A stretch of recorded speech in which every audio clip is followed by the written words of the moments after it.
Welcome to Jetpack Security 101. I'll be your lecturer today, Nicole Borelli from Google. I'm a developer programs engineer, and I'm actually doing a little bit of work writing the library now, so that's fun. So let's start. Sorry. At least I think.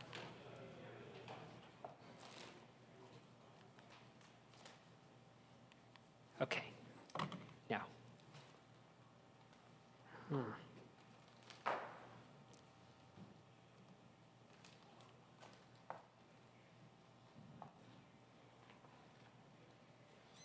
Okay.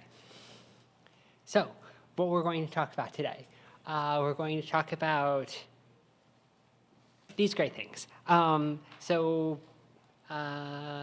Let's just. So one of the big things here is, why would we need to create a Jetpack library around security? Because it's like all these primitives are built into the platform, and we're even building this on another library. So why not just expose that? Well, so for example, if you search for Android AES encryption, you end up with this as basically the top result in Google, which is from Stack Overflow. And if you're like me, you looked at this the first time and you're like, well, this is a kind of intense warning that's on top of there. Was the warning put there after the code, or is it telling me that I shouldn't do this, but the code will protect me from doing this? It actually, so the code actually continues some more, and which explains why they say to do this. But the biggest thing that's missing from this is it doesn't tell you how to handle your key, which is sort of important if you want to keep something secret, right?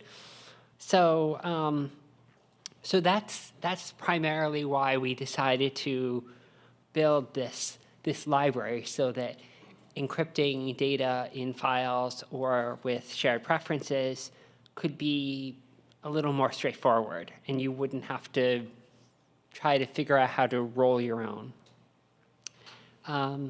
So there are three things that Jetpack Security does for you. So the first is key management. So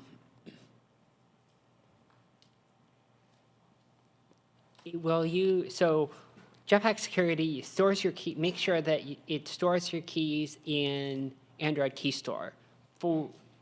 With the changes coming, I should note that it stores your keys in AndroidKeyStore from API level 23 up. And it uses sensible defaults out of the box. So if you're like an average developer and you're not really sure what the difference between AES 256 GCM and AES 256 CMC is, then you don't have to worry about that. But since it uses the AndroidKeyStore under the hood, if you are working with the security team and you're like, no, I know exactly what algorithm I want to use, you can do that. So the simple way to start is you can create a master key, and you just pass this in. There's actually only one value that you could pass there, so no worries about getting that wrong. And if you wanted to dig into this some more, you could create an advanced key spec, which is the keygen parameter spec builder, which is from the framework. And then you can set up different properties about how you want to use this. You can also set up whether you want to use whether you want to use authenticated validity. So this is if you wanted to make it so that say the user needed to authenticate themselves with like biometric prompt or confirmed credential on older API levels, this will unlock the Android key store to use these keys for the validity, for the duration there. So like you'll be able to use the key for 15 seconds after that. Just to add another layer of security to make sure that the user is really there and really interacting with your device. And you can also set to use on the latest API, or I guess on P or Android 10, you can store the key in Lockbox if the hardware supports it. Lockbox is, so there's the trusted execution environment, which is part of the same CPU, but just some trusted code. The Lockbox is actually a separate chip, and so it has a little bit of a performance penalty for using it, but you know that it's completely separate and the keys live there and they can't possibly be pulled out.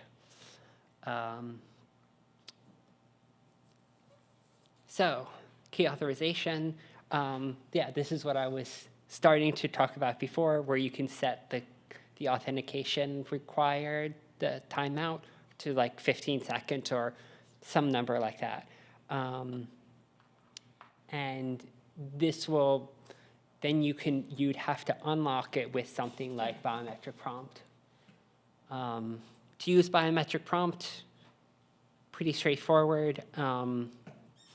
Create a prompt with some things there, with like the title of the title of the dialogue to use, and whether you're going to let them use the device credentials, display the prompt, and then when you get the callback, you can respond, and if it succeeded, then the keys that require authentication will be unlocked then, and then you can go ahead and use them in your encryption or decryption of data. So we've got our master key. We're all set. So now we can start doing things with this. So the most common thing that we're going to want to use is file encryption. And this is, it uses streaming AES, and it basically works exactly like a normal file. I'll show you how in a moment. The one thing that you might think is like, okay, so from Android Lollipop, I think, there was full disk encryption for Android, and in Android Nugget, their file-based encryption was used on the data partition. So you might be thinking like, so why do I need to encrypt a file that's on an encrypted file system? And essentially, this is just an extra layer. So say that you have something particularly sensitive that you want to store. That might be an API key. It might be health information about the user, and basically, the regular files in the data partition are encrypted. But if you plug that into USB, there are ways that you can manipulate it to pull that data off. If you use the encrypted file from Jetpack Security, because the key is being stored in KeyStore and the private key can't be removed from there, even if you copy the data from the file off, it's just random bytes at that point. And so it offers that extra layer of security. So to create an encrypted file,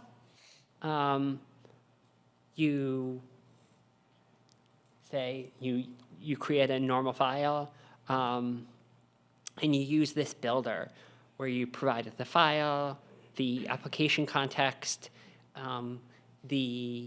that's the master key alias, and then you provide a couple of parameters that the library wants you to provide to make sure that you know what algorithms are being used.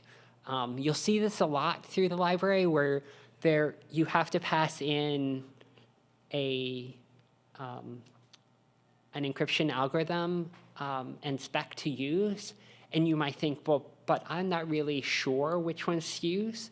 Typically, we've picked one for you, but if in the future we wanted to add additional ones, then we didn't want to have a default there and not know which one it was using, just in case for some reason it turned out that AES 256 was broken someday, and then it's like, by looking at your code, you wouldn't necessarily know if your users were at risk or not.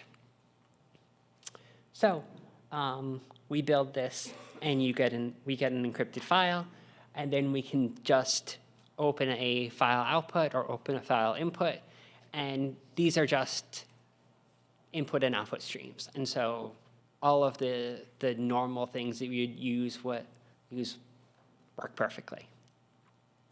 And it just encrypts or decrypts under the cover.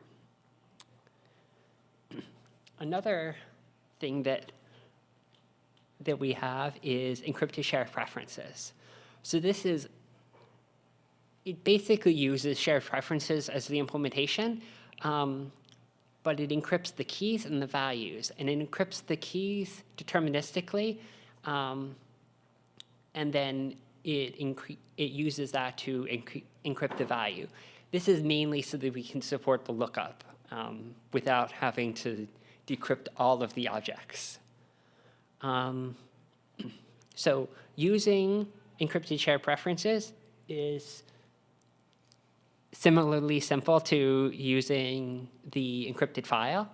We use the create method, we give it the name of the shared preferences, the master key to use, the context, and then we pass in the algorithms we want to use for our keys and our values, respectively, there. And then you get back a shared preferences like object, so then you can call edit and do edits, or just grab that and start looking up keys and things like you would normally use. So, advanced encryption. So, yeah, like I was saying, Jetpack Security is actually built on this open source library called Tink.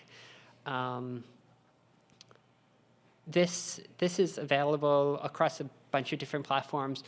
Android uses the Java one, but you can see that there's C++, Objective-C, and that sort of thing. And Tink supports a number of different things. Key rotation, that's one of the main reasons we use the master key, so that Tink has a list of keys that it can use for your content. And so if you want to, so for example, if you have encrypted shared preferences and you want to, if you wanted to rotate your keys, it would have a list of the keys that you could use, and it would be able to re-encrypt the value as it used them to rotate those keys out if you needed. Tink also supports message signing, hybrid encryption, and creating your own primitives. So this is something to look at if you are in the position where you like what Jetpack Security provides, but your organization needs to go a little bit deeper. If you find yourself in this position and you really want to use the two together, we would really love to know how we can help support that better. Right now, I know that just from looking at it, I've gathered that there's a few like private API implementation details that you would kind of want to know about if you wanted to use them with Tink. And I don't want to expose them just randomly, but if there are use cases that we can provide through Jetpack Security to access other Tink functions, I would love to know how they could be useful. So looking forward, and of course we don't ever make forward-looking statements, but if we were going to, and you could look at our code reviews because they are open source at AOSP, you could see that there's an open CL for open change for adding KitKat support that I'm currently working on. We're thinking about doing key rotation and signing support. So if those are things that you would be interested in, we would, again, love to hear from you on that. In general, I think the big takeaway here is that the library is still in alpha. We're hoping to move towards beta soon, but we would really love feedback on things that you would like to see, difficulties in using the API. If you are using it, is it really a pain to pass in all of those parameters and that sort of thing? And if you could open up issues, myself and John take a look through them frequently so we know how to prioritize things. So yeah, I'll be around for a bit. I know that we're sort of at the end of time here, but if you have any feedback or questions. Thank you.